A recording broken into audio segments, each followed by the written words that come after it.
সংবিধানে নির্বাচনকালীন তত্ত্বাবধায়ক সরকার ব্যবস্থা অন্তর্ভুক্ত করা, দ্বিকক্ষ বিশিষ্ট সংসদ, প্রধানমন্ত্রী ও রাষ্ট্রপতির ক্ষমতায় ভারসাম্য আনা, উপরাষ্ট্রপতি ও উপপ্রধানমন্ত্রী পদ সৃজনসহ ৬২টি সংস্কার প্রস্তাব দিয়েছে বিএনপি।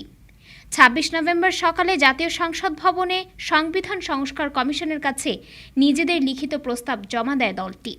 বিএনপির স্থায়ী কমিটির সদস্য সালাউদ্দিন আহমদ সাংবাদিকদের বলেন, সংবিধানের প্রস্তাবনা থেকে শুরু করে তফসিল পর্যন্ত ৬২টি জায়গায় বিভিন্ন সংশোধনীর প্রস্তাব দেওয়া হয়েছে। প্রস্তাবনার মূল অংশে কিছু নতুন প্রস্তাব দিয়েছে বিএনপি। বাংলাদেশের জনগণের আকাঙ্ক্ষা এবং জুলাই-আগস্ট বিপ্লবের শহীদের রক্তের অঙ্গীকার, বাংলাদেশের বর্তমান বাস্তবতা বিবেচনা করে ভবিষ্যতে যাতে সংসদীয় একনায়কতন্ত্র সৃষ্টি না হয় সেগুলো মাথায় রেখে প্রস্তাব দেওয়া হয়েছে। তিনি বলেন, উপরাষ্ট্রপতি এবং উপপ্রধানমন্ত্রী পদ রাখার প্রস্তাবও রয়েছে। আমরা নির্বাহী, বিচার এবং আইনসহ সব বিষয়ে প্রস্তাবনা দিয়েছি যাতে ক্ষমতার ভারসাম্য বজায় থাকে।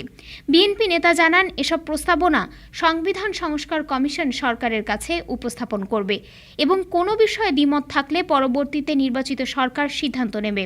অধ্যাপক আলী রিয়াজ সাংবাদিকদের জানান, আমরা রাজনৈতিক দলগুলোর সঙ্গে কথা বলে আমাদের সুপারিশগুলো করতে চাই। নির্বাচনের বিষয়ে অন্তর্বর্তী সরকার সিদ্ধান্ত নেবে এবং আমরা সারাংশ নিয়ে কাজ করব। ডেস্ক রিপোর্ট, আজ বার্তা, ঢাকা।